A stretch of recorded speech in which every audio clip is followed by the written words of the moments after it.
Mafhungo a kwamothaḓulu wa khamphani ya mudagasi ya Eskom nga masheleni ndi one a vho lavhelelwa vhukuma kha mugaganyagwama wa mulovha. Vhadzangano la Black Business Council vha khou ṱanganedza mugaganyagwama wa ṋaṅwaha zwihulusa u ṱhaḓuliwa mabindu maṱuku zwi tshi ḓa kha muthelo wa mudagasi wa solar khathihi na thikhedzo ya masheleni yo ṋewaho khamphani ya Eskom.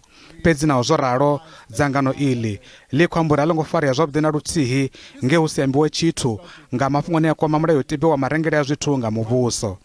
We hope and we were thinking that we need to utilize the bill to empower black people, empower women, empower young people, but the minister didn't say anything about it. We thought he was going to give us time frames because we've been dealing with this bill for the past 5-6 years.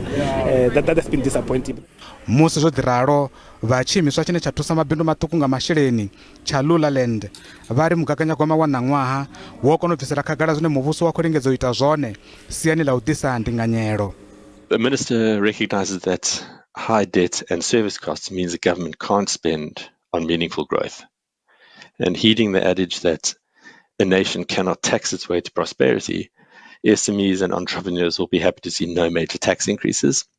The limited tax increases appear, however, to be a result of an efficient SARS operation rather than economic growth. Vhanwe vha khou amba uri a ngo vhuya vha na zwimangadzo na luthihi kha mugaganyagwama uyu wa ṋaṅwaha. There's no surprises, to be honest. But yes, I think that the infrastructure spending will assist in many areas, but will definitely assist in job creation. Mahola ikonomi ya lino shango ya luwa nga percent 2.5 zwe zwa vhogonyela nṱha kha zwe zwa vha zwo lavhelelwa zwa percent 0.3. Ṋaṅwaha ndavhelelo ndi dza uri ikonomi ya lino shango i ḓo gonyela nṱha nga percent dza 0.3 zwine zwa vho tsira fhasi kha zwe zwa vha zwo lavhelelwa nga mulandu wa masiandoitwa a u tsimiwa-tsimiwa mudagasi nga vhupo nga u sielisana zwine zwa vha kha nṱha khulwane.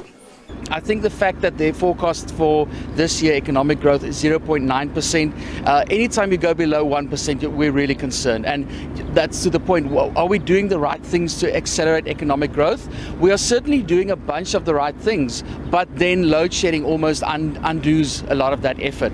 Zwi tshi ḓa kha nḓila dzine muvhuso wa kuvhanganya ngadzo masheleni, vha bannga ya FNB vha ri u sa gonyisiwa mithelo ya mabindu, mithelo ya vhashumi, muthelo wa mavhengeleni wa VAT, muthelo wa zwivhaswa khathihi na muthelo wa tshikwama tsha khombo dza badani, vha ri zwi ḓo thusa u fhungudza mutsiko wa mabindu musi ikonomi ya lino shango i tshi khou bvela phanḓa na u thengathenga.